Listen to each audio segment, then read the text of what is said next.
Hey, what's up, everybody? BDL44 coming into another video. All right, so I want to shout out Chris Brown because it takes a very, very, very secure artist to have as much talent as he does and still say that one of the greats is better than him. I thought it was a humble thing for him to say. Um, I share the opinion because I grew up on Michael Jackson personally, and I just remember the type of impact that he had, and it's nothing like it on Earth right now. There's no star power on Earth like that right now, and I don't think it's even possible based on the way that we can pay attention to so many different things in our phone. That wasn't available in Michael Jackson's era. So what you had was everybody focusing on Michael Jackson without the presence of the social media, without the presence of being able to connect with one another in real time. And that message was spreading in such an incredible way that it was almost like the internet existed at the time, because people all across the world were obsessed with this man to the point where they would show up to the arena a week and a half early and not eat. And these people would sit out there and not eat, and in the cold weather, because they knew Michael Jackson was coming to their country. They knew Michael Jackson was coming to the city. They would be out there without in bad conditions. You will see footage. If you look on YouTube, you're going to see footage of people at Michael Jackson concerts, be it fainting, falling out, not well at all, because of how they were dedicated to seeing this man in the flesh. All over the world, in places you've never been, some of these places you've never heard of, they would show up. The whole town, the whole country would flood to the arena to see this man perform for a couple hours. And the way that he performed, he could sit there in silence for a minute and a half and do nothing but pull his glasses off in slow motion, and people would lose their minds. They would go to the ground like they were touched by the Holy Ghost. I kid you not. There was nothing ever like it before, and there's nothing like it right now. You could talk about talent. You could talk about different levels of music. You could talk about, his competition at the time, Prince, you know what I mean? And how beloved Prince still is, and how we in America look at Prince. A lot of us like neck and neck with Mike, but when it comes to the international thing, nope. It's nothing like that. No star of any genre, no athlete of any genre, no politician of any genre. He may honestly be the second most famous human being to ever live, behind Jesus Christ. And I'm not exaggerating at all. It's that real. It is seriously that real, dude. So when you talk about Michael Jackson, it's not just about talent. It's not just about dancing. It's not just about hits. It ain't just about singles. It ain't about none of that. He's in a category by himself. He broke all the records. Before your stream farms, before people were fudging numbers with all this stuff that's possible today, he was selling records unprecedented. Millions, millions, and millions and millions. Diamond, double diamond. Stupid stuff. There's never been an album that has sold as much as Thriller in the history of music ever. You could talk about a lot of different records. You could talk about a lot of different things, and they don't really like to mention it, but Thriller is the top selling album ever, and it's broken records several times over. So I said all that to say, I respect people who think Chris Brown is more talented than Michael Jackson. I just don't share their opinion. But when you start talking about who's better or who had more impact, there were people who would be considered better than Michael Jackson that never had anywhere near the impact that he had, and are not capable of receiving that impact based on not only what it is that he was, but the circumstances surrounding the era he was in and how much he dominated that era. Just dominated. And then you get into another different side of it. And there's many sides of it, but another side I choose to go to is the type of imagination that he would capture in young people. And I know that, the rumors and the different stuff that's attached to his name, all of that is not what I'm talking about in any way. I'm talking about me as a little kid when I was 2 1 years old, and how I would pay way more attention to him than I would any cartoon, any spelling, stinging, any type of anything. There was no, and I can say this with extreme confidence, there was nothing that I was taking back in life at that age that affected me more positively than Michael Jackson. Nothing. That would be it. When he came on the screen, I became him. Before I knew how to read, before I knew how to sing, before I knew how to talk, any of that stuff, I was trying to moonwalk. I was putting pennies in loafers that my mom bought me at the, what was it called? One of them little stores, probably Kmart or something like that. She would buy me little penny loafers like Michael Jackson, and I would put a penny in those loafers because that's how he did. I put my little white socks on. I thought it was him. And when he came on, I tried to emulate all this stuff, all the moves. I tried to do all of that. Listen to the music constantly. And so that was like what formed my little life. Like, that's how I became awake. It was looking at Michael Jackson. Like, that's how I learned how to open my eyes and see stuff and rhythm and all these different things. It was the influence of that guy right there. And then you couple that with a different aspect, which is, and this is what my mother was schooling me on back in the day.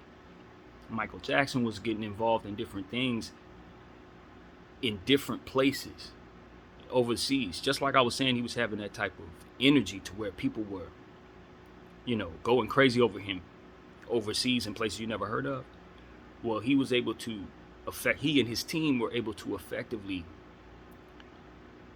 harness that energy and make deals in places, big deals in places where a lot of America's allies at the time weren't found. And that was the thing that was most interesting about Michael Jackson to me. And I could argue that a lot of what LeBron James is doing and how he moves came from the playbook of Michael Jackson back in the 80s. When you consider the type of power he has, stuff he tries to do overseas, a lot of what these guys do now, it came from them.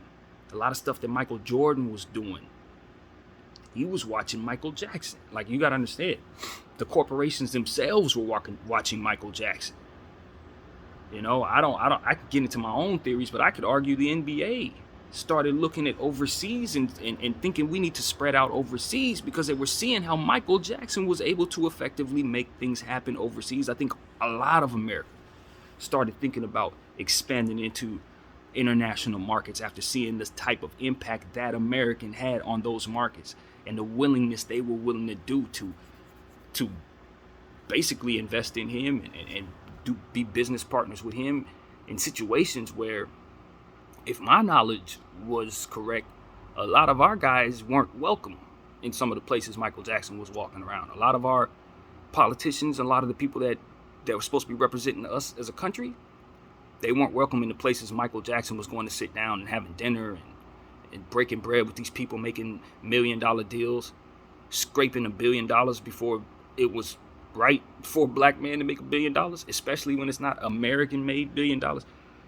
He going to sultans' places and dipping into things that they're investing in. And that, my friends, is when the allegations started falling upon his head in regards to everything negative about Michael Jackson. It was when that news broke, when you start hearing about things that weren't positive in his name. I remember that because we were having them conversations when I was about 9, 8 years old. My mom and I were talking about stuff. She was showing me articles. I would be reading them with her about the deals that Michael Jackson was doing, and we would discuss them. I remember distinctively discussing some of the stuff he was doing in China. This was like in 91, before allegations even fell, even before people started saying negative stuff. So I'm not saying he was innocent of what he was doing or nothing. I don't know nothing about nothing. All I'm saying is I remember the sequence, how those things went. I'm old enough to remember, and my mother was very much in tune with Hollywood. We were there in that city, and we were paying attention to them stars, and he was the biggest of the biggest, and he was doing stuff, man. I'm telling you, man had $1 billion before 1995, probably. He was already a billionaire. And it was not a time where people were fond of us making money like that. We were not yet where we are now. You know what I mean? Even though there's a lot of progress to get to, Michael Jackson didn't experience some of that progress. So it was a lot of jealousy, it was a lot of energy, it was a lot of blackballing type of stuff. It was a lot of, we got to stop this man at all costs because he's bigger than the market itself. That's what it turned into. He was bigger than the market itself. It became a situation where if he wanted to run for president, he probably could have won. That's how real that was in the 80s and early 90s. Probably could have won. If they didn't release the information on him that was negative, whether it was true or not, if that wasn't released, there's no telling where Mike's levels could have went. We talk about, way beyond some of the money that you see in our entertainers make today. The possibilities for him, he would have had opportunities that no one else had in entertainment. So, those are the different aspects of Michael Jackson. That's what we talk about. Oh, is Beyonce like Michael Jackson? I love the entertainers of today. I think they're talented. I think they've derived from different things that they've seen before, just like Mike derived from things that he's seen before. It's not entertainment that he was dominant in. It was the world. He dominated the world. It wasn't just entertainment. He was bigger than your politician. He was bigger than your sports star. He was bigger than your whoever. And that was the point. That was the point. You'd walk around and see people that didn't look nothing like Michael Jackson in places he was never found. Walking around wearing his clothing, singing every lyric to every song, Jerry curl hair. Nah, it was nothing like it. It was nothing. There was never anything like that. He checked off way too many boxes at an absolute elite level for anyone to even come close.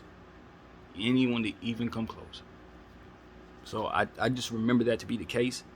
You would have to take my word for it because there's nothing to simulate the understanding of what it is I'm trying to describe. You can't fathom it without the presence of internet. You can't fathom a world without the presence of internet. That's what I'm trying to say. If you didn't live it, you can't. There's no way to simulate what that was. But what I can tell you is nobody was paying attention to a bunch of different things. Everybody was paying attention to what was on their screens and what was going on around them. And everybody was focused on Michael Jackson. There was a whole world of people who was focused on that man. Whether they loved him or hate him, their eyes was on him. And that was that. That was that. And it had been that way since he was a little kid, as you guys know. Since the Jackson 5 era, he was always a superstar. He was always set front and center. And, I just understand that to be the case when I listen to people talk about who's better or who has more impact or who's the next Michael Jackson or who's... Nah, man. Nah. If you were alive and conscious to see that era, you understand that there's nothing like that on this earth today. My name is BDL44. I thank y'all for watching.